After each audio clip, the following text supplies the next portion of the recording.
Hello everyone, नमस्ते। एक बार फिर से आप सभी का स्वागत है एजुकेशन राइज में। आज के इस वीडियो में हम अर्धवार्षिक परीक्षा 2021 की कक्षा 12 के इतिहास विषय का करेंगे सॉल्यूशन। तो ये जो पेपर हुआ है, जिनका पेपर अभी होना है वो लोग इस प्रश्न को आराम से देख लीजिए धीरे धीरे, क्योंकि इसमें से काफ़ी क्वेश्चंस रिपीट हो सकते हैं और ये पेपर हमें बीकानेर से मिले हैं। पहला प्रश्न है, निम्नलिखित में से किसने अर्थशास्त्र की रचना की है? बिल्कुल सिंपल सा क्वेश्चन है। ऑप्शन है मेगास्थनीज, कौटिल्य, अजातशत्रु और प्रिंसेप, जॉर्ज प्रिंसेप। तो इसका सही आंसर रहेगा अर्थशास्त्र के रचयिता थे कौटिल्य, जिन्हें चाणक्य भी कहते हैं। अगला प्रश्न है दूसरा, ब्रिटिश शासन के विरुद्ध गांधी जी द्वारा शुरू किए गए भारत छोड़ो आंदोलन के तात्कालिक कारण की पहचान कीजिए। मतलब वो कौन सा कारण है जिसके लिए गांधी जी ने भारत छोड़ो आंदोलन जो है वो चलाया था। ऑप्शन 1 है कैबिनेट मिशन, ऑप्शन 2 है साइमन मिशन, ऑप्शन 3 है क्रिप्स मिशन और ऑप्शन 4 है इसका माउंटबेटन योजना।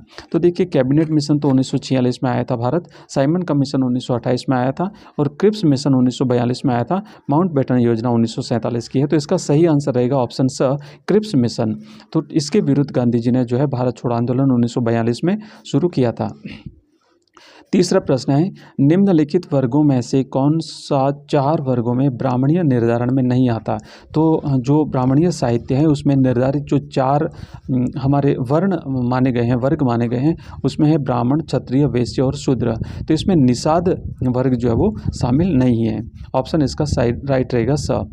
नेक्स्ट चौथा प्रश्न है, निम्नलिखित में से कौन सा मंदिर था जो विजयनगर के राजाओं और उनके परिवारों द्वारा उपयोग किया जाता था?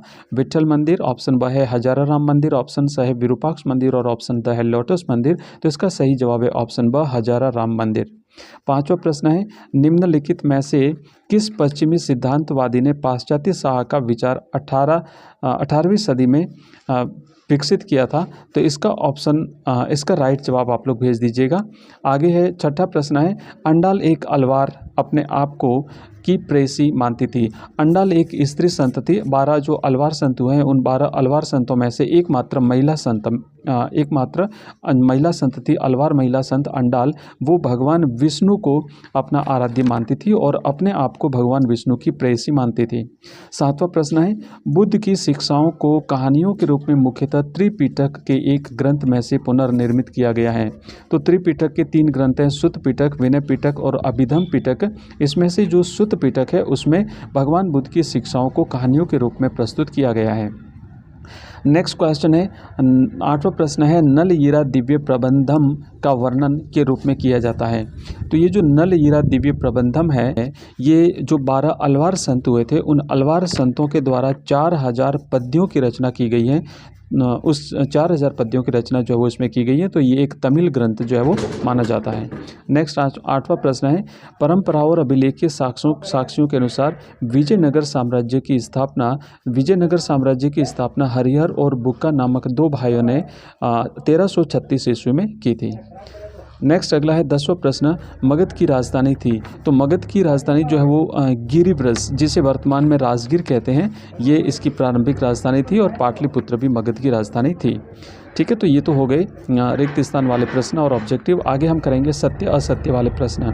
11वां प्रश्न है, ब्राह्मी एवं खरोष्टी का अर्थ जेम्स प्रिंसेप द्वारा निकाला गया था। तो बिल्कुल सही है, कथन सत्य है। जेम्स प्रिंसेप ने ब्राह्मी और खरोष्टी लिपि का निर्धारण किया था।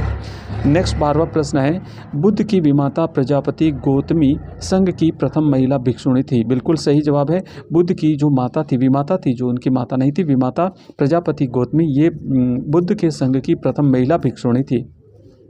मुंबई औपनिवेशिक स्थापत्य शैली का उदाहरण है, बिल्कुल सही है, इसका आंसर राइट है। और 14वां प्रश्न है, मीराबाई एक अलवार संत थी। देखिए, अलवार जो 12 अलवार संत हुए हैं उसमें एकमात्र महिला जो संत थी वो थी अंडाल, और उसके अलावा बाकी जो 11 संत थे वो पुरुष थे। और मीराबाई प्रत्यक्ष रूप से अलवार संत तो नहीं थी, लेकिन मीरा भी चूँकि भगवान कृष्ण की भक्त थी और कृष्ण जो है वो विष्णु के अवतार माने जाते हैं। नेक्स्ट अगला प्रश्न है, शिल्पादिकारम दक्षिण भारत का एक मंदिर है। तो शिल्पादिकारम दक्षिण भारत का एक मंदिर नहीं है, जबकि तमिल साहित्य का प्रथम महाकाव्य माना जाता है। शिल्पादिकारम तमिल भाषा का एक महाकाव्य माना जाता है। अगला प्रश्न है, दो हड़प्पा शहरों के नाम लिखिए। तो हड़प्पा के कई सारे शहर हैं, आप कोई भी दो नाम लिख दीजिए रहे उसमें से कोई भी दो नाम, जैसे मोहनजोदड़ो और हड़प्पा। ठीक है, आगे बढ़ते हैं। और इसके बाद में अब यहाँ पर ये सिंपल से क्वेश्चंस हैं, आप लोग देख लीजिएगा। अग्रहार, पितृवंशिकता, इटली के उस यात्री का नाम, ये बिल्कुल सारे क्वेश्चंस हमने हमारे लाइव क्लास में और हमारे वीडियोज़ में किए हुए हैं, मिल जाएंगे आपको। ठीक है, बाकी वाले क्वेश्चंस आप देख लीजिए। थैंक यू, बहुत बहुत धन्यवाद।